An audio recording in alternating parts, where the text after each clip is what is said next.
We will continue our retreat, our recollection, with the Gospel of the second Sunday of Lent. The Lord be with you and with your spirit. A reading from the Holy Gospel according to St. Matthew. Glory be to you, O Lord. 6 days later, Jesus took with him Peter and James and his brother John and led them up a high mountain by themselves. And he was transfigured before them, and his face shone like the sun, and his clothes became dazzling white. Suddenly there appeared to them Moses and Elijah talking with him. Then Peter said to Jesus, "Lord, it is good for us to be here. If you wish, I will make 3 dwellings here, one for you, one for Moses, and one for Elijah." While he was still speaking, suddenly a bright cloud overshadowed them, and from the cloud a voice said, "This is my beloved Son. With him I am well pleased.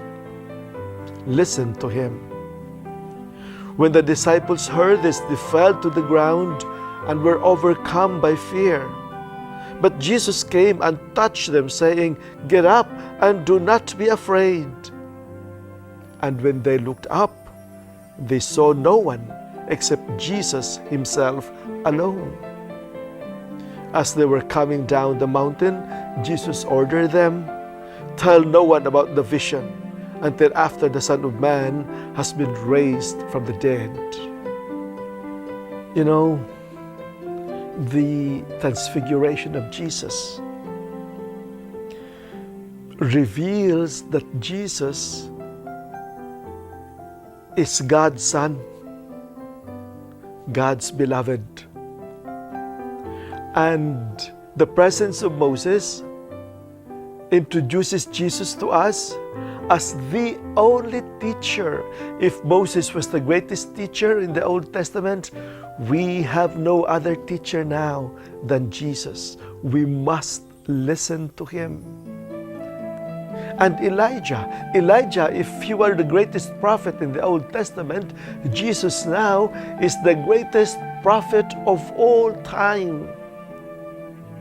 There is no other prophet anymore other than Jesus himself.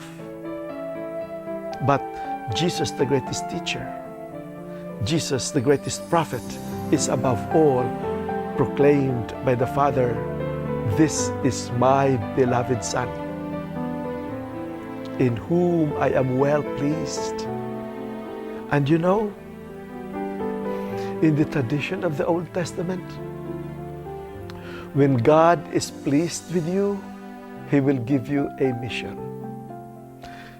A mission, generally a mission to do, to preach love, to do and to preach justice. And with that mission is the possibility of suffering and death. Blessing and suffering, mission and suffering, they are inseparable.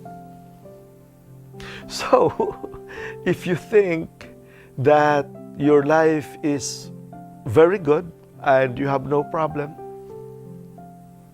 and you think that you are blessed by God, and God is pleased with you because He has given you all the joys in this life, be careful. Because baka hindi galing sa Diyos yun. Kasi hindi ka binigyan ng mission para maranasan mo ang kahirapan ng kanyang anak. Maybe you are not following Jesus Himself in His mission because you have no experience of suffering. The mission of Jesus entails self-giving, the denial of oneself, carrying up His cross and death. But only because of these difficult experiences of Him that the resurrection is most meaningful. Joy is most meaningful because it has been tested. Love is most true because it has been tested. Kaya, ang tanong natin ngayon, how do we fast? This time, we look into our interpersonal relationship. What shall I fast with? Do I engage myself in gossip about others? Fast from gossip. Do I engage myself in destroying others? Seeing only the bad things in others? Fast from seeing in others only the bad things about them. Am I too negative about everything that I see because I feel myself important? Fast from feeling yourself important so that you can see the positive things that's going on in others. Interpersonal relationship, fast from every negativity so that you can see the beauty of God in others. You see the beauty of others because God is in them. And what should be your prayer? What should be our prayer? Our prayer is for others. Do not pray for yourself. Pray for others. Pray for others whom you have wronged. Pray for others whom you had talked bad about. Pray for others whom you consider as your enemy and whom you don't like. Pray for them. Deprive yourself of that honor so that others can be honorable. What will you share? With those whom you don't like, share the things that you can like together. Appreciate him for what he is and share his appreciation of the things that he likes.